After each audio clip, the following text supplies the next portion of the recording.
Buenos días, pues bueno, nosotros el día nos encontramos realizándole una entrevista a la doctora María Nela Bárbara, que es nuestra docente en psicopedagogía.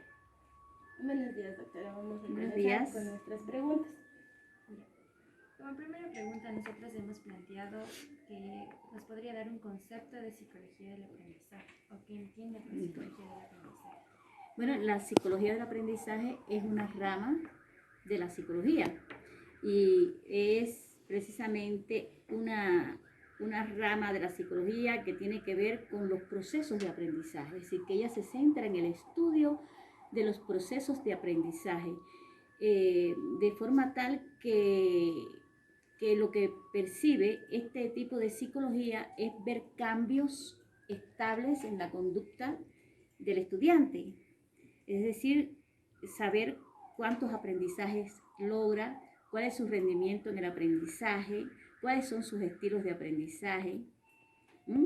Por ejemplo, qué metodologías o técnicas utiliza el docente para lograr aprendizajes en los estudiantes, ya sean aprendizajes temporales o aprendizajes duraderos para toda la vida. Se habla de aprendizajes significativos, por ejemplo. Esa es la psicología del aprendizaje. Como siguiente pregunta tenemos, ¿cuáles son las ramas de la psicología? Bueno, ya les dije que entre las ramas de la psicología está la psicología del aprendizaje, pero existen otras ramas de la psicología que tienen que ver con la psicología de las edades, o psicología evolutiva, también la psicología pedagógica, la psicopedagogía y otras. Como siguiente pregunta tenemos, ¿cuáles son las escuelas psicológicas que trabajan en la psicología del aprendizaje? Bueno, a lo largo de los años se han proyectado varias escuelas psicológicas que tienen que ver con el estudio del aprendizaje. Por ejemplo, una de las primeras escuelas psicológicas que surgió en este sentido fue el conductismo. Esta escuela se centró en el estudio de la conducta y hizo experimento con animales, hizo experimento con personas, niños sobre todo, y vio que había un comportamiento semejante a partir de un estímulo, de una estimulación externa y del condicionamiento de ciertos reflejos. Y por lo tanto, empezaron a introducir estos estudios en las escuelas y con resultados. Claro está que este tipo de escuela tenía limitaciones en cuanto al aprendizaje. En primer lugar, porque los estímulos que ellos trabajaban eran estímulos externos. Para nada incursionaron en el plano interno cuáles eran los estímulos. Simplemente decían que a un estímulo una reacción. Y esa reacción se daba a partir de un estímulo que podía ser un estímulo externo de cualquier tipo. Entonces, considero que esta escuela del aprendizaje tiene aspectos negativos, limitaciones, pero también tiene aspectos positivos. Un aspecto positivo de gran relevancia es que ellos fueron los que propusieron precisamente la necesidad de crear estímulos en el aprendizaje. Claro que ellos solo pudieron estudiar los estímulos externos.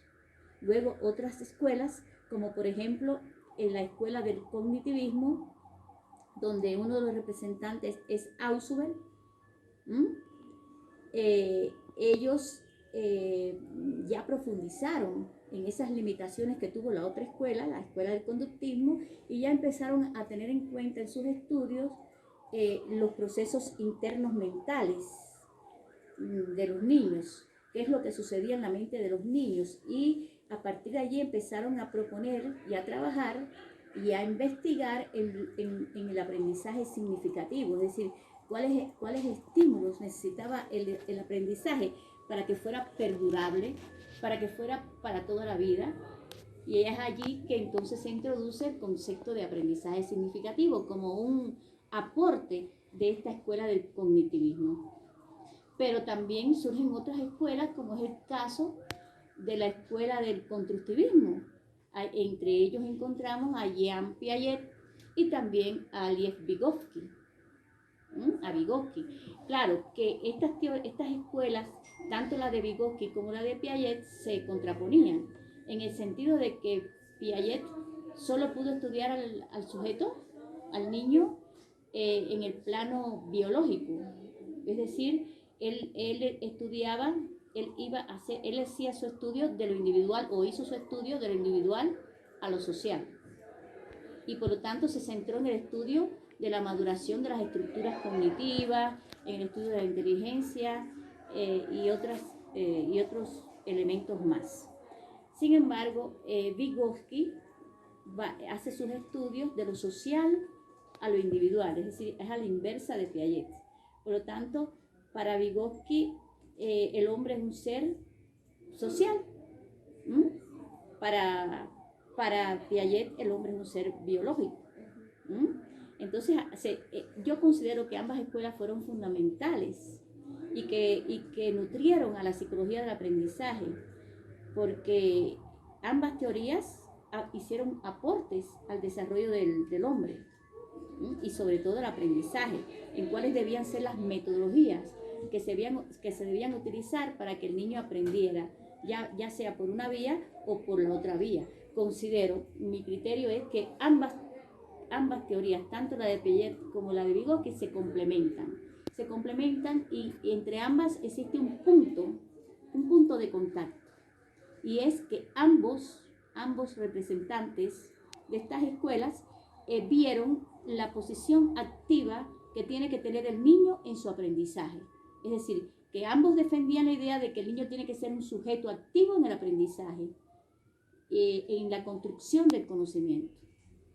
Y ese es su principal aporte de estas escuelas a la psicología del aprendizaje. Gracias. La siguiente pregunta nos puede ayudar con su criterio de cómo cree usted que la psicología del aprendizaje aporta en el campo de la psicopedagogía. Bueno, la psicología del aprendizaje considero que es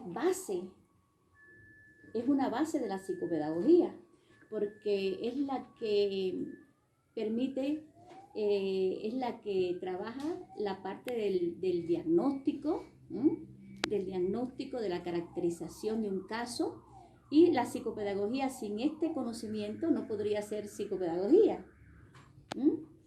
Pero sí existe una diferencia entre la psicología del aprendizaje y la psicopedagogía, porque entonces la psicopedagogía va un poquito más allá, retoma estos estudios de la psicología del aprendizaje en cuanto al diagnóstico y la caracterización, y entonces la psicopedagogía elabora entonces estrategias de intervención, busca formas de evaluación del caso, busca soluciones al problema, pero siempre basándose en la psicología del aprendizaje. Pienso que las dos son hermanas, que deben ir de la mano. No puede existir la una sin la otra. Concluyendo con esta idea, ¿qué incidencia tiene la psicología del aprendizaje mediante la psicopedagogía? En la formación del psicopedagogo, ¿no? Es decir, ¿qué importancia tiene la psicología del aprendizaje en la formación del psicopedagogo? Considero que es relevante esa influencia de la psicología del aprendizaje en la formación del psicopedagogo, porque es quien le da las bases a la formación del psicopedagogo, en el sentido de nutrirlos de herramientas psicológicas, para que el psicopedagogo pueda operar en el aprendizaje de los niños, saber cómo aprenden los niños, cuáles son sus estilos de aprendizaje, cuáles son sus logros, cuáles son sus limitaciones, cuáles son sus potencialidades. Todo este conocimiento se lo aporta la psicología del aprendizaje a la formación del psicopedagogo. Muchas gracias, Giselle. Encantada, gracias.